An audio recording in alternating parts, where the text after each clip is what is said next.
Welcome to On the Firing Line on the information station, AM 1440 KUHL. Information, education, news, and politics of firearms and ammunition is found here.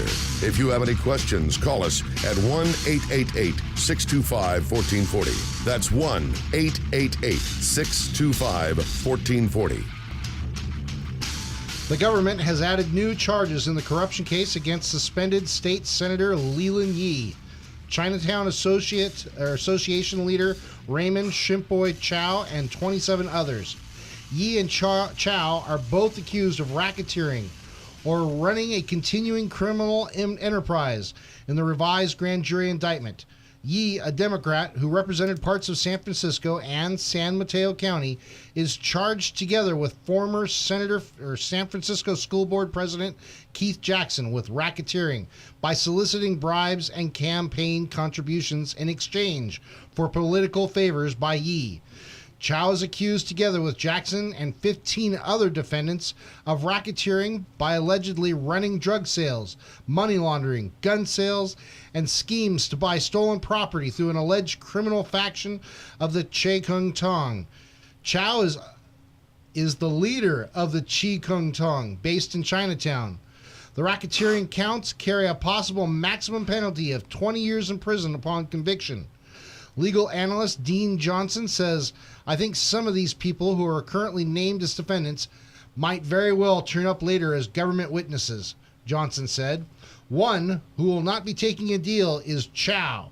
His attorney, Curtis Biggs, said Chow is a reformed gangster who has been swept up in the FBI's 3-year undercover investigation. The 88-page revised indictment, known as superseding indictment, contains a total of 228 counts against several of the defendants. It repeats a number of charges in an earlier indictment, including a charge that Yee, Jackson, and Daly city dentist Wilson Lim conspired in a never-completed international arms deal. Wow. You are on the firing line with Matt, Joe, and Kanani. Be a part of today's show by calling us at 1-888-625-1440, or if you're in the local Santa Maria area, give us a call at 928-1440. So there we got old Yee again, man. Standing shoulder to shoulder with Shrimp Boy. Unbelievable. You know, I mean, it's the smoke has settled a little bit, and he's literally on the same stand. We got a senator and a gangster literally standing on the same thing, receiving the same punishment. Well, what's wrong with that? I mean, that's pretty typical, isn't it? Makes you wonder about the politicians, yeah, doesn't it? It surely does. That's for sure. I'm Chuck Kiana with a funny voice. Yes. Yes, we have a guest, Chuck, with us today. You know, Chuck's been a friend of ours for quite some time. He helps out with the show. You know, he's very interested in the Second Amendment and helps out with a lot of things with that. So thanks for coming on, Chuck. Yes, been a fantastic supporter of the store. He's pitched in many times to help keep the show on the air for everybody. Yep. And he wanted to come in today on the radio show and talk with us about SB 53 and a couple of other topics, just to kind of make sure that we're all up to page, because there's a lot going on with it and a lot of propaganda out there that we need to clear the waters and make sure we all know what we're talking about and do everything that we can to fight this thing, because it does have a chance of going through, and then maybe it doesn't. That's something you'll have to decide today for yourself. Did you see the straw vote on the back page, where they did go ahead and run it through? Oh, they gave a straw vote? Well, they gave A's got 23 and the nays got 15, so it passed. So it's going to pass all the way up through to whether or not Jerry Brown's going to sign it. Probably. What do you think he'll do? It'll be some interesting stuff. Kanani is not with us today. She is out doing some more NRA training. If she gets a chance, she will call in. So we are going to miss her today. But next week, she should be back, ready to do it again. Yes. So, I mean, let's just talk a little bit about this Leland thing. I mean, I guess it's, you know, we've talked about it quite a bit, but it's nice to see them actually getting ready to face the music, or at least it appears that they're getting ready to face the music. This is true. I mean, what a dirtbag. It's a pleasure. You know, Lee's the poster boy for corruption in our government. Oh, totally. And in my opinion, any bill he ever wrote should be void, as well as any associations with other senators or associates that worked with him. Everything should be taken a really good look at with scrutiny. Expunged. Yeah. Yeah, I mean, expunged, Yeah, gone. gone. But here we have Senator De Leon. I can't believe it. And he's the co-author of this bill, SB 53, that we're going to be talking about today. He worked very closely with Yi, and I'm kind of wondering if there is any connection between the two, and he just didn't get caught. or is he? Yeah, I mean, is ignorance bliss, or is he just claiming ignorance? I mean, it's one of the two. He either sat next to him and had no idea, or he sat next to him and had a feeling. Both not so good. Yeah, Right. both not so good. We may never know. No, exactly. That's the thing. We really may never know. As all this stuff comes out, like it says, a lot of these guys are probably going to turn into government witnesses. So hopefully we see the type of, the web of backstabbing that is probably going on. I mean, it would be interesting to see who's Leland got the knife. See them in. cut up each other for once. Yeah, exactly. Yeah. The wolves fighting amongst themselves. Do you guys remember when they first came out, when Yi had gotten arrested, how the Democrats all stepped up and they said, well, we're going to clean ourselves up. We're going to They were all show hot to you that we trot. have high standard morals. De Leon stood over there in the side or in the middle, I forget where exactly, and didn't say a word. Yeah, I remember And we were talking about right, that. and I found that to be very, peculiar. It was almost as if, hey, you're in a little bit of trouble. You just be quiet and let us do the talking. I didn't notice that. Yep. So that is suspicious. It's very suspicious. And on top of that, we all know De Leon's tried to push a bill similar to this before into play. He's been a part of many things. Well, for instance, the ghost gun. Yeah. This is the guy who doesn't know anything about firearms but wants to ban ammunition, try to do whatever he can to sink his teeth in and be a part of the anti-gunners movement. I mean, you got to figure.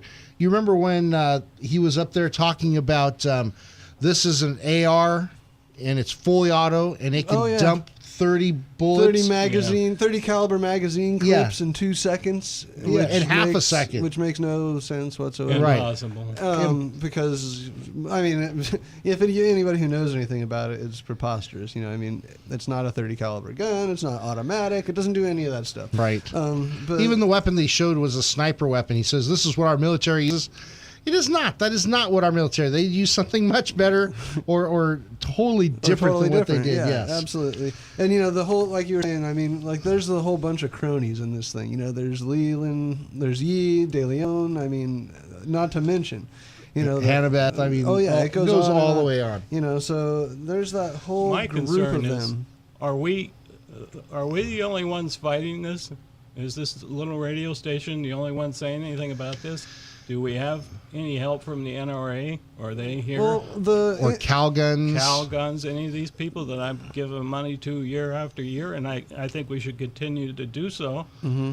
I'm all for the NRA, but I'd sure like to see somebody with an NRA on the back of their shirt in here fighting for us. Right, That's a good a point. big point. They could pitch in on the show like this. And even more so, when there's atrocities, and I call these atrocities because it's against our fundamental rights, it's against the law of the land for America, that we should see billboards up. We should see commercials flooded into California to fight this thing. Where is that money being Where's spent? the money being spent? Exactly. I mean, this is a campaign that needs to be fought on all fronts here in California and in other states that try to violate rights. Not just, hey, we're going to call you two times a day and try to get exactly. money out of you, and we'll send our people up there to vote, and maybe we'll take something to court. No. Let's educate the people. Let's keep it to the point where we don't have to go to court because it won't be a law made into anything because the people will understand and know. Well, is that it? The object is they wait till it goes to court, then they make it look ridiculous and it goes away, and they didn't have to spend any money. I don't know what the plan is. The issue is we need to be proactive. Absolutely. And the NRA does a lot. But the NRA and Calguns need to be proactive on this stuff and get ready to put the fire out before it starts. Absolutely. The NRA, too, if you want to help with this, the ILA, I think it's the Institute NRA, for ILA, Legislative. yeah. Basically that's the part of the NRA that handles I this get type hit of for stuff. both. So, most of us Same do. here. Most of us do, but I just wanted to let people know who are listening that if you have extra cash that you want to donate to help fight this, you can go and do it to the ILA. And they'll take anything, $20, Or- $10. Yeah, I mean, Send there's that, come over to Tactical and give that money to Matt and myself, because we need the money to keep this show going. Yeah. This bites into our personal pockets. Overhead. We don't get paid to do this show. We pay ourselves to do it. Yep. But I mean, I'm not begging. I'm just telling you that's it's just what's, a matter what's- of it's just a matter of fact. I mean, if people want to get involved in the fight, so to say, this is a way to do it. You know, you and me, for the lack of better words, are on the front lines almost every week. And, you know, it just costs money. It costs us money for air. It costs us money for equipment. So things like that are a way people can help us. you And know. there's a donation box there at Tactical Guns yeah. and Gear, Yeah. which is real easy to just slip $5 or $10 in there. You'll never miss it. You know, if you want to anonymously donate $1 million, I could really put out a lot of commercials to fight for your rights with that. Yeah. I would put the billboard up. I would do all of that to make sure that we got as much information out there and re-education of what it is to be American and what our forefathers thought. Yeah. And it wouldn't be a biased opinion. It would be fact-based. Yeah, roots up. I agree. Yep, 100%. All right. So other than looks like SB 53 is going to be quite a topic today, huh? Yes, we've got a lot to talk about on it. We should probably take our first break real quick so that we can jump into this. We're going to also talk about AB 962, which was introduced in 2009, and that was one of De Leon's babies that was found unconstitutional, and that should be a big pointer for what we're going to be getting into after this break, which is AB 53. So we'll be right back with you on the firing line. You're listening to On the Firing Line on the information station. This is On the Firing Line with Matt, Jim, and Joe. We will be right back with you on the firing line. If you have any questions, give us a call at 888-625-1440 or in the Santa Maria area, 928-1440. Don't forget, you can always listen in on am1440.com. Tactical Guns and Gear is the Central Coast leader in tactical rifles, pistols, shotguns, and accessories. Building an AR-15, they have lower receivers, parts kits, trigger groups, and a ton of other AR parts from the most popular companies and stuff. They are also the home of the Women's 101 Firearms and Women's Advanced Pistol classes and have trained thousands of local The ladies. store is located off the 101 freeway in Santa Maria near the North Broadway exit. Look for the big rifle sign on the freeway as well as the giant 5-ton Tactical military truck, and they're now open on Mondays. America! On the Firing Line is happy to have Law Offices of Christopher Coleman as a sponsor. The Law Offices of Christopher Coleman is located in Santa Barbara on 2019B State Street, specializing in personal injury and, more importantly, the Second Amendment and On the Firing Line with Matt and Joe. Give them a call at 805-682-3352, serving the Santa Barbara, Santa Maria, and San Luis Obispo areas for over 25 years. Have you been looking for a new or used motorcycle or all-terrain vehicle? With a staff that has a combined 270 years of experience to inspire and help you make that informed decision. Santa Maria Motorcycles is your one-stop shop, and their mission is to provide you with that ultimate experience. They also have rentals, so you can take that ride you have been dreaming of up the coast. They're located at 2022 Prescott Lane in Santa Maria, or give Chris and his team a call at 805-928-3668.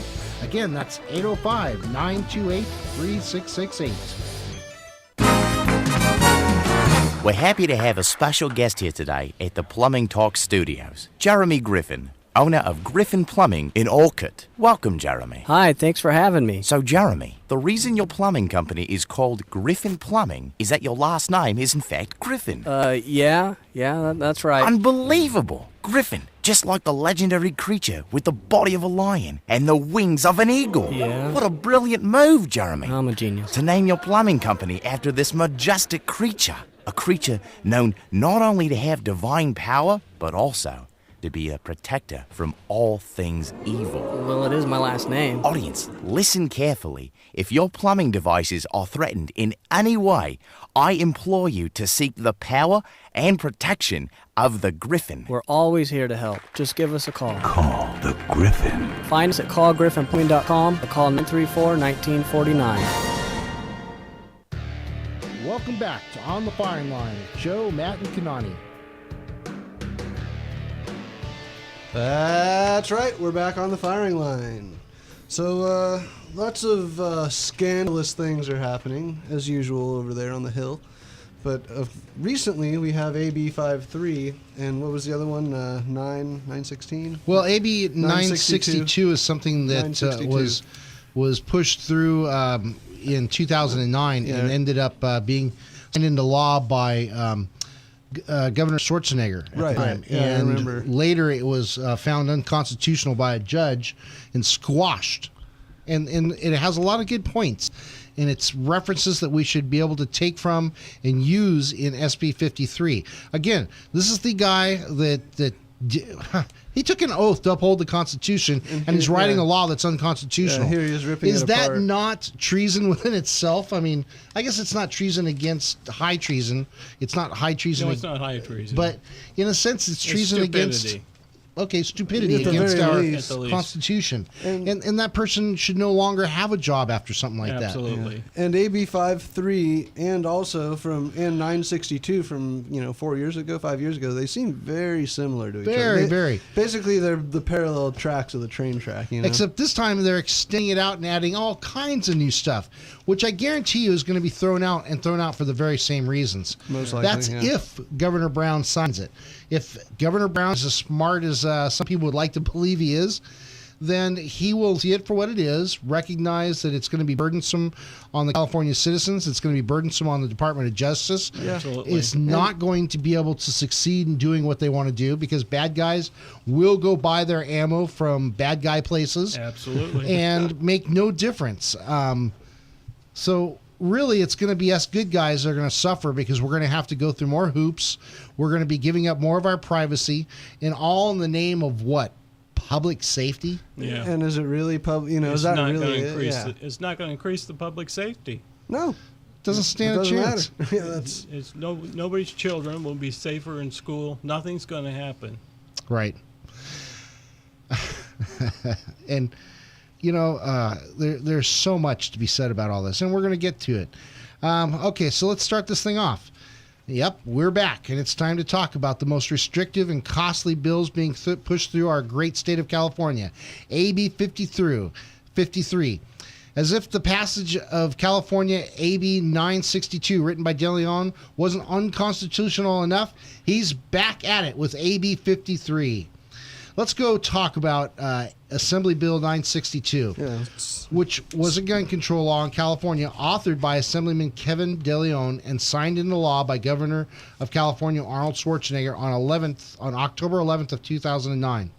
AB 962 was set to take effect on February 1st of 2011, but was ruled unconstitutional by a Fresno Superior Court Judge, Jeffrey Hamilton, on January 18th of 2011 in Parker versus California. I remember that. That does not, I know it wasn't that, 2011, but it seems like that was just the other day. It does seem like the other day. And it's already back, just with a different cover. A new label. Same book, different cover. That I see on this, coming from not working in the industry myself, a lot of people don't probably realize where these documents that we have now go and stay. Right. Most people probably figure that we're already sending this stuff to the government. Okay, Aren't we already reporting? And you're talking about the DROS paperwork, DROS and paperwork, things, anything like that we all have to... All this stuff, fingerprints are on it. And that's the thing. We don't, we retain copies legally, but they don't get sent out. That's right. Nobody comes and looks at them. When you register it through the Department of Justice, so they know at that point. But beyond that, they're not. So actually sending them all this stuff that they're asking for, is considerably more. Absolutely, absolutely. But the truth of the matter is there is supposed to be no registry. That's why most states that you talk to purge their systems at 12 o'clock every night. Exactly. Because that information is not supposed to be stored. The only thing that they're supposed to go off of, hey, if I catch a felon with a gun, he's not supposed to have it. If I catch somebody who's a prohibited person from having a firearm, whatever that state's laws are, we're going to take that gun away and we're going to slap that guy with a charge because that guy broke the law. It has nothing to do with the firearm. Right. And yes, those guns are out there available to everybody, whether stolen or gotten properly, and you cannot take that away from American citizens. Yeah. I don't care if you have different ideals and you live in America, you cannot take that away from an American citizen because it is something that is part of our constitutional rights. Yeah, I agree. And in this case, they're going after the ammunition. Well, I'm sorry. Even though it's a firearm, and we can call it a firearm when it's unloaded, it is absolutely worthless without the ammunition. Right. It needs the ammunition to become a complete firearm, and that's why the firearm and the ammunition together, we should be able to say is considered protected under the no infringement. Right. And exactly, because think of it, and I know we've brought this point up to light before, you know, you go back 200 years when they had cap and ball and all that stuff, the ammunition was very much a part of the firearm. Right, it still is now. And that's exactly it. It still is now. Nothing's changed. Just like all that stuff that we read that Thomas Jefferson and people like great guys have said, it's held true then, and it's still true now. And it might even be more true now. Sure. Do we have a tyrannical government yet? Do you think? I don't know. I think that it's getting there. Holy moly. Fortunately, it's not spread across the whole United States. We do see states that enact laws that say, hey, if you're a Fed and you come try to push your laws on us, you're going to be put in jail for 4 years. Yeah. There have been some great stuff going on there. I forget. I don't want to have to move to Tennessee. Right. And it is true. I mean, there are plenty of other states that are doing really awesome, great things. But they're being held back. It's not easy. And it's hard, man. It's hard to stay here in California and try and, stick up for these things because it's so easy to throw your hands up and say, I'm out of here. I'm not going to put up with this. But somebody has to stick around and fight. You know what I mean? If everybody left, what are we fighting for? Well, the people in Great Britain, I've heard many of them speak, and they say, "Watch out." Right. Just watch out. Yep. The same thing happened here. We didn't believe it. And we boom. foo-fooed it and just kind of let it go, and they took our guns. Yep. Australia's another one. Yep.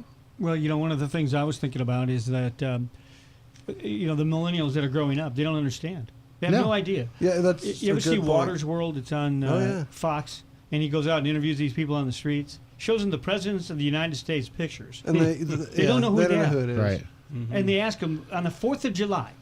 They ask them what the 4th of July is. A 4th grade teacher says, well, it's one of the days off I got.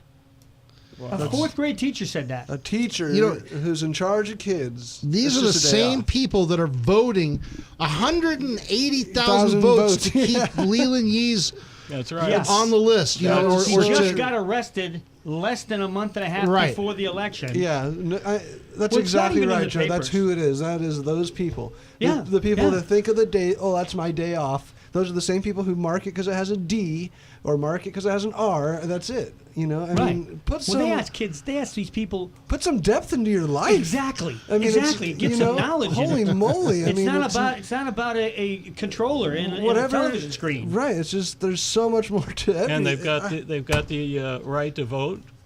Yeah, that's the thing. So that's the whole problem right there. They have nothing, no background, no education, no thoughts. They don't know what their own they rights ask these college kids. These are college kids. They were, at spring break. What's your favorite founding father?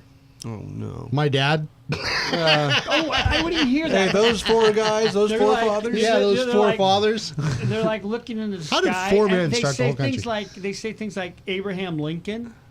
All they do is try and think really far back, which to them is, it's 1860s. And we wonder why they believe in everything they're told. So they ask them about, what about Sam Adams? Oh, we like that. That's a good beer. That's a good beer, yeah. Oh, now you're speaking my language. That's what they're thinking, They don't know he's a founding father. They have no idea who this guy is. And we're sitting here laughing, but ultimately it's not really funny, It's not. That's how they get a government with supermajority in California. Exactly. Because just like you said, they either go R or D or I, and whatever they are. And this is how we get them to do it, is by getting this type of thinking early. And we're seeing it. And we're talking, Keep them dumb, man. Just keep them dumb. Right. Well, and AB 53 is a great example of this. Go back to AB 962 again, okay? Let's do it. And it says, AB 962 would have required that all transfers of ownership of handgun ammunition be done in a face-to-face transaction, with the deliverer or transferor being provided bona fide evidence of identity of the purchaser or other transferee as part of every handgun ammunition transfer. AB 962 would have required vendors to record and maintain for a time period no less than 5 years the transaction date, the ammunition brand, and the caliber and processor's name, as well as the purchaser's driver's license number, signature, name, right thumbprint, residential address, phone number, and date of birth. This also aimed to stop felony gang crimes by making it a misdemeanor to possess ammunition while associating with a criminal gang. That's a good That's one. like the most in vain thing I've ever That's a heard. good one. You know, it's like they give all this stuff and then they say it's aimed at stopping felony gang members. And it's only a misdemeanor. Are felony gang members subject to signatures, names, thumbprints, that stuff? They're not going to No, do I it. don't You think so. they're going to care? They must not be. That's It my is, point. it's asinine. And then how do you prove bona fide evidence of identity? It's like, so my driver's license, it might not be me.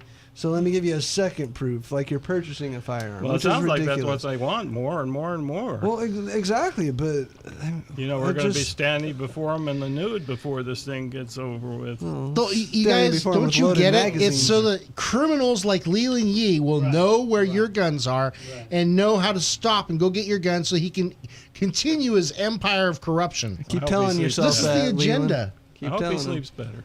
Now think of this. On August 19th of 2010, the NRA CRPA Foundation Legal Action Project filed a lawsuit challenging AB 962. The lead plaintiff in the lawsuit was Tehama County Sheriff Clay Parker.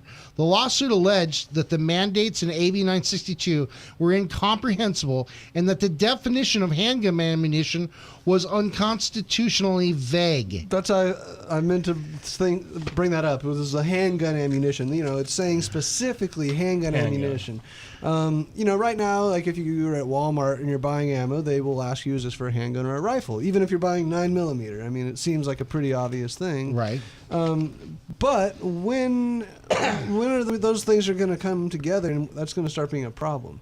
You know, I mean, how are you going to prove that? Well, this 9mm is for. I'm just buying it for my carbine. No, it's 9mm. It's handgun ammunition, but my rifle shoots 9mm. Well, how do you know that the kid is not firing that 9mm? Out of a carbine. Well, that's but yet he's going to take it and go shoot it out of his pistol, and we have no idea. It's up to us, and that makes us the scapegoat. So there's the part of the problem. Yes. Now, just think about this, ladies and gentlemen. We're talking about SB 962 out of 2009. Now, I want you to pay special attention to handgun ammunition, the definition of that being unconstitutionally vague. Okay, handgun ammunition. Let's make it even more vague. Yeah. Let's take the hand out of it. Really? Ammunition. Okay, handgun. So now it's just ammunition.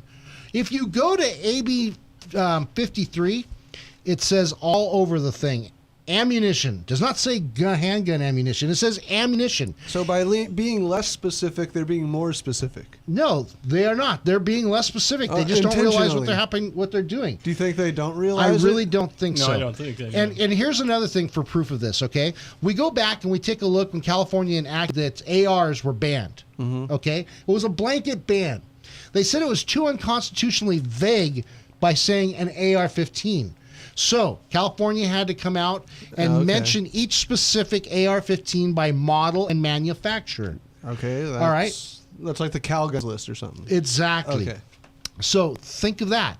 When this bill is presented and it goes to a court, this bill will be found unconstitutional because of the vagueness of ammunition, unless they specifically mention the manufacturer, the caliber, and everything on here. They just don't get it. They come straight back with the same dang thing, and they don't understand what anybody says to him. Okay. I don't think De Leon even listened to that judge, or perhaps he did, and he just doesn't he just get said, it. "Oh, it's unconstitutional. I'll rewrite it a way that you think it is." You know, but he didn't get it, did he? Well, the scary part is some of the manufacturers of firearms, I get the feeling that they're backing away from the state of California as it is. Yeah, definitely. They're dropping off the California approved list. Every time I ask Joe, can I get this one? No. Can I get this one? No. Yep. And that's Same thing's going to happen with this ammunition. If it's required to be sold by a reseller of some type, are they going to want to deal with California? Then that's a good point, because we see,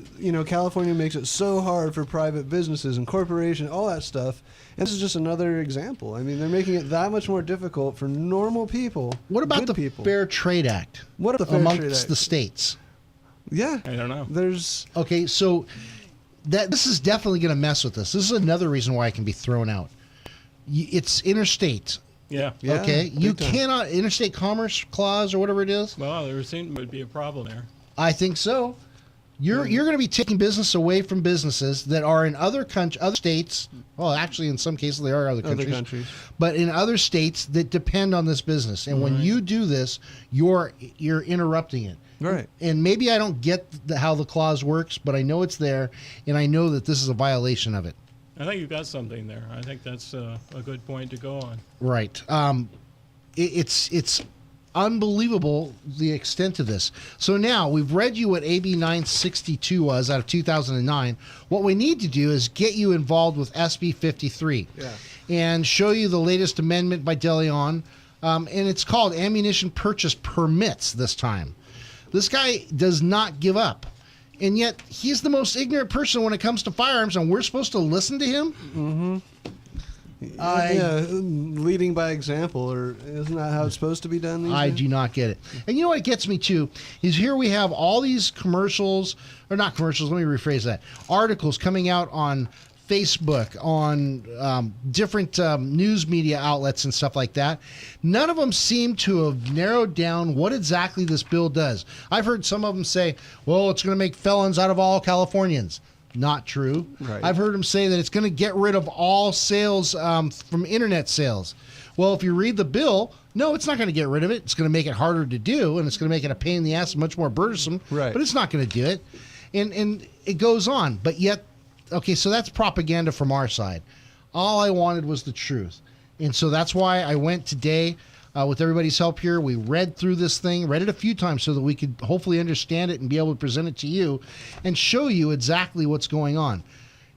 It's not a fair thing to do to us. They're going to make us pay more money. It's going to make ammunition go up in value, because it's going to cost more for people to do business here. Yeah. It's going to cost more for shops that sell ammunition to become vendors to sell that ammunition, and the time that they're going to have to pay their employees to do the process that it takes. All the paperwork and filing, keeping all that stuff on hand. That's It's a domino effect that just keeps adding up. And what they're going to tell you that you can charge for permits or for vendor's permit and or to get your background check and all this stuff is just more money for them that's going to hurt us and make ammunition go up.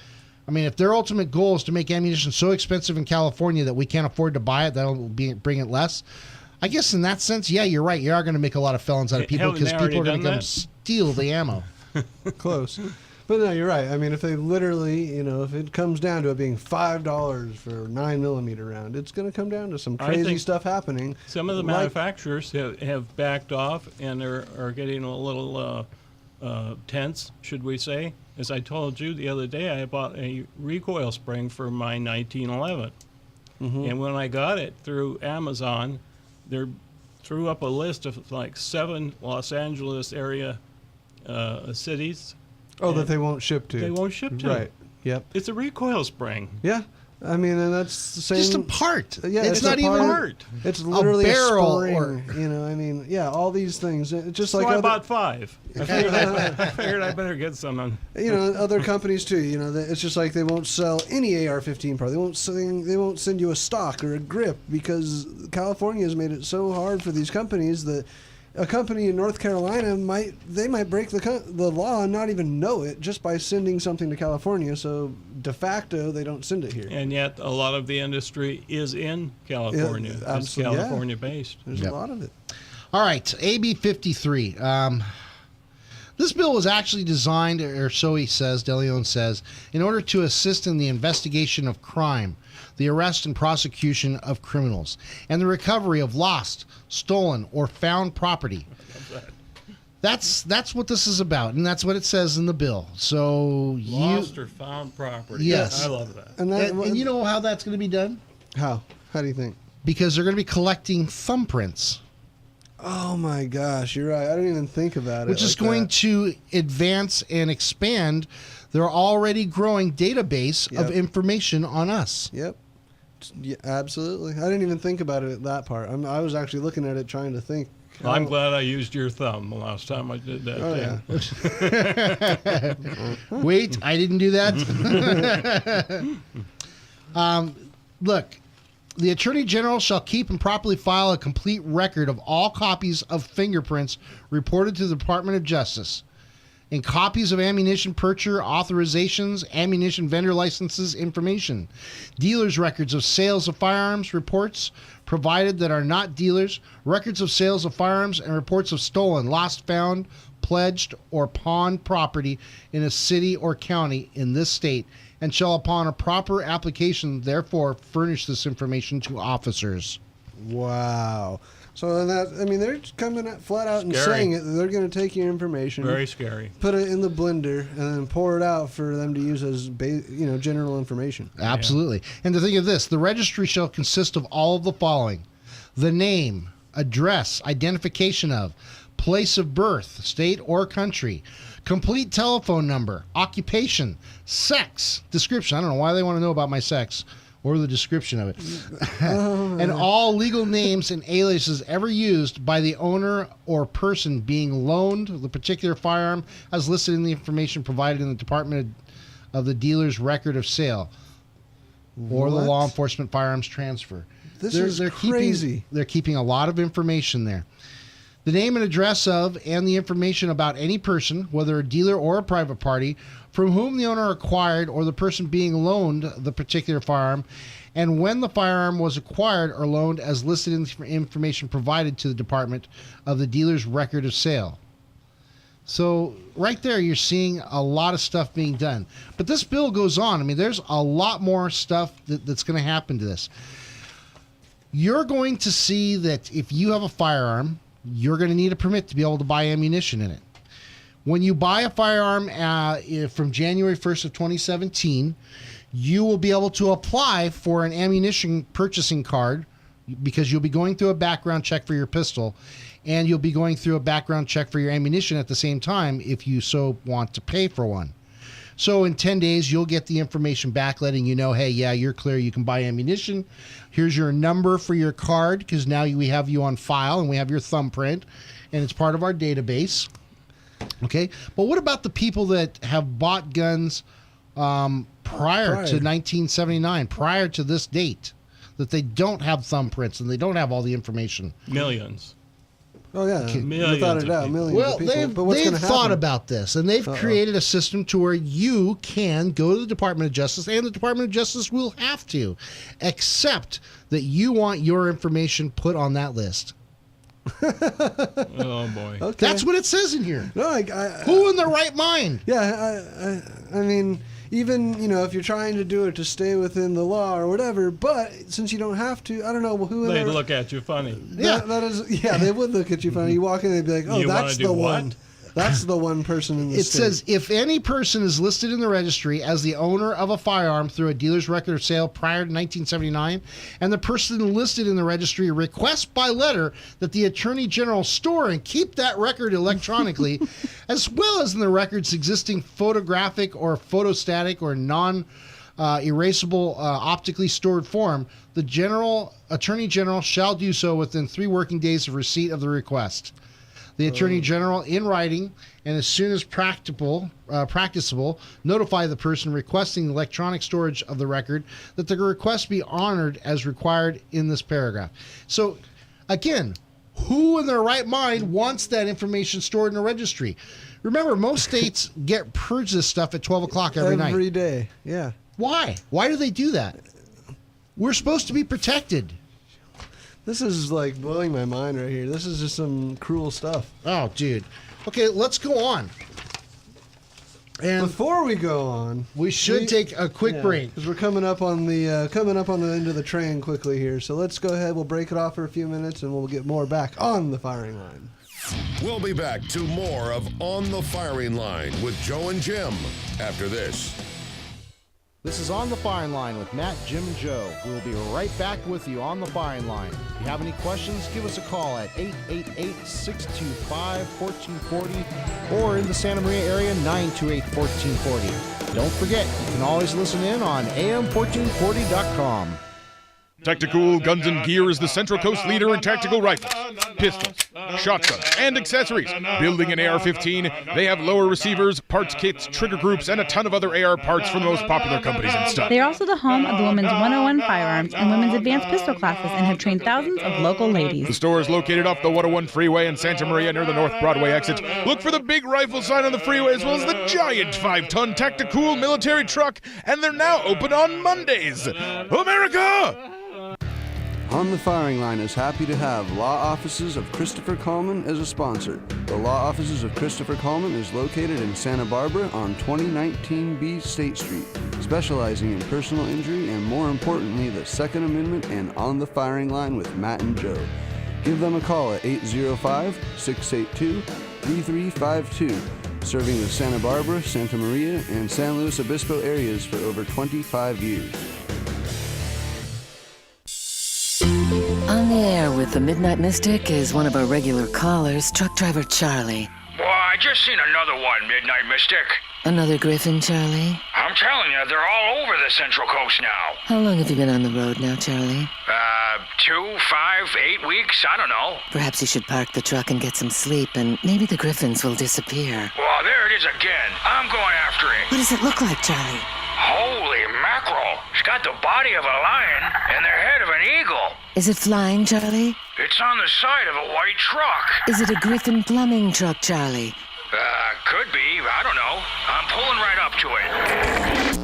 We seem to have lost contact with Charlie, but I'm sure he'll be okay because Griffins, just like the good folks at Griffin Plumbing, are here to protect and serve. In fact, if your plumbing devices are threatened in any way, Call the Griffin. Find us at callgriffinplumbing.com or call 934-1949. You are on the firing line with Joe, Matt, and Kanani. Be a part of today's show by calling 888-625-1440. Or if you're in the Santa Maria area, please call 928-1440. That's right. We're on the firing line. Give us a call, 1-888-625-1440. Or if you're in the Santa Maria area, 928-1440. If you have any questions, concerns, if you want to yell at us, whatever you want to do, give us a call. Yes, give us a call, yell at us. I like that.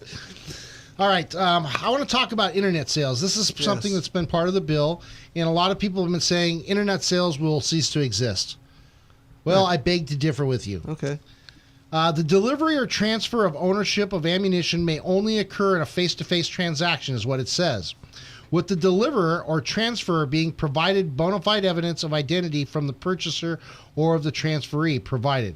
However, that ammunition may be purchased over the internet or through other means of remote ordering if an ammunition vendor in the state initially receives the ammunition. So in other words, you buy guns on the internet from Bud's Guns, right, or from off a gun broker, and you get them sent to you an get them FFL. sent to your FFL. This is exactly the way it'll happen. So now, if you want to buy your ammunition on the internet and think you're saving money, guess what? It's going to be shipped to a local gun store or somebody who has a ammunition vendor, and they will charge you a fee while they do a background check, get your phone number, get your information, and process it, and then check on the electronic list whether or not you can even have ammo. Okay, Hey, so what all about right, I that? get it. How So about it's like Skype, Joe? Skype? We got to do face-to-face. Don't give them any ideas. Hey, How about let's... Skype? No ideas. What is the description of face-to-face? Yeah. I do think on my phone I have face-to-face. Yeah, I think it's actually called electronic. that. Yeah. They But- didn't say it wasn't going to work, so...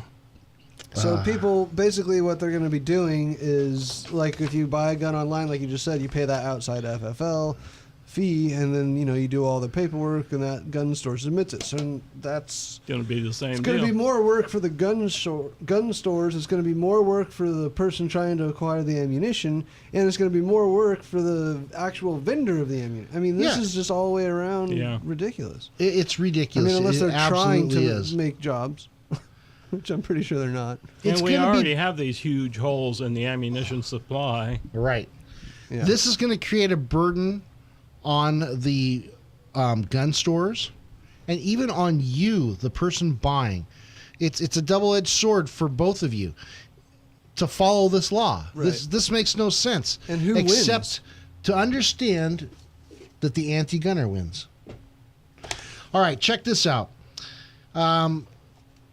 In order to get ammunition, you will have to have this recorded: the date of the sale, the purchaser's driver's license or the identification number, and the state in which it was issued, the brand type and amount of ammunition sold, the name of the salesperson who processed the sale or the transaction, the purchaser's full residential address and telephone number, and the purchaser's date of birth. It's not like they can't already get that off of a license themselves, but we've got to record that.